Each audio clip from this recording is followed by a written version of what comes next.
FC Barcelona goal kick से short पास से start करी थी। फर्स्ट पेस में वाइली डीप डिफेंडिंग कर रही थी, सो बारसा फर्स्ट पेस में विद द बॉल आसानी से मूव कर रही थी।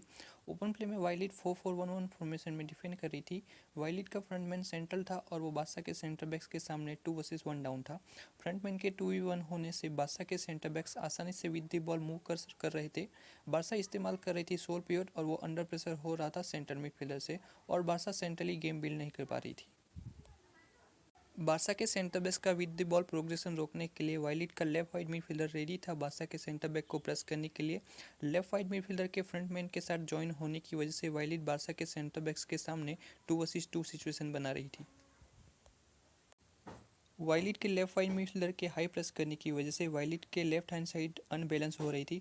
बारसा का ऑफेंसिव मिडफील्डर गावी मार्क किया जा रहा था सेंटर मिडफील्डर से, सो अगर वो बारसा के राइट बैक कुंडे पर कमिट होगा तो पेड्री को हाफ स्पेस में जगह मिल जाएगी। सो वाइलिट का सेंटर मिडफील्डर वाइड रिप नहीं हो रहा था राइट बैक कुंडे को क्लोज डाउन करने के लिए। सो जब वाइलिट का left wide midfielder high press कर रहा था तब राइट बैक कुंडे को लेफ्ट हैंड साइड पे स्पेस मिल रही थी।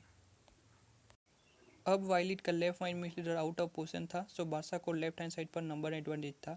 वाइलिट लेफ्ट हैंड साइड पर 3 वर्सेस 2 डाउन थी। अब ट्रांजिशन में विंगर रफीनिया ड्रैग कर रहा था लेफ्ट बैक को और कुंडे ड्रैग कर रहा था अनदर मिडफील्डर को। सो गावी के पास स्पेस थी सेंटर बैक और लेफ्ट बैक के बीच में, और वो फिर बाईलाइन तक बॉल कैरी करके जा रहा था और वहाँ से फिर क्रॉसेस दे रहा था। परिणाम स्वरूप बारसा के मोस्ट ऑफ द अटैकिंग जो साइड थी वो राइट हैंड साइड थी। ओपन प्ले में वाइलिट के फ्रंटमैन के सेंट्रल होने की वजह से बारसा के सेंटर बैक्स आसानी से बॉल ड्राइव कर रहे थे। बारसा के ऑफेंसिव मिडफील्डर हाई मूव कर रहे थे और वो ड्रैग कर रहे थे सेंटर मिडफील्डर को, सो बारसा के सेंटर बैक्स आसानी से मिडल थर्ड तक बॉल कैरी कर सकते थे। वाइलिट के वाइड मिडफील्डर वाइड थे और वो मार्क कर रहे थे फुलबैक को, सो बारसा के सेंटर बैक्स के लिए स्पेस बन रही थी।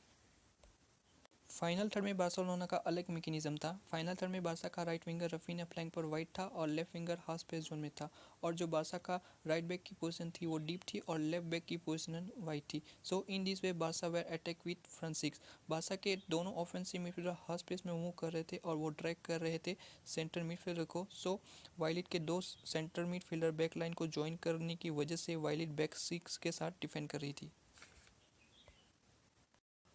वाइलिट ओपन प्ले में सेंटर बैक्स के सामने 2 वर्सेस 2 सिचुएशन बनाने की कोशिश कर रही थी, सो वाइलिट मिडफील्ड से मिडफील्डर को आगे पुश कर रही थी।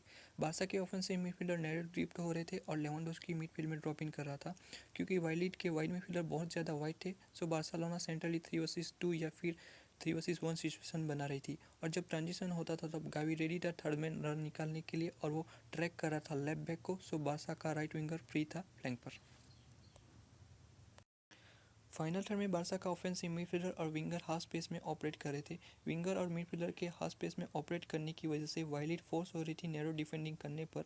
वाइलिट के नैरो डिफेंडिंग करने की वजह से बारसा को फ्लैंक पर स्पेस मिल रही थी और बारसा के सेंटर बैक्स बॉल स्विच कर रहे थे।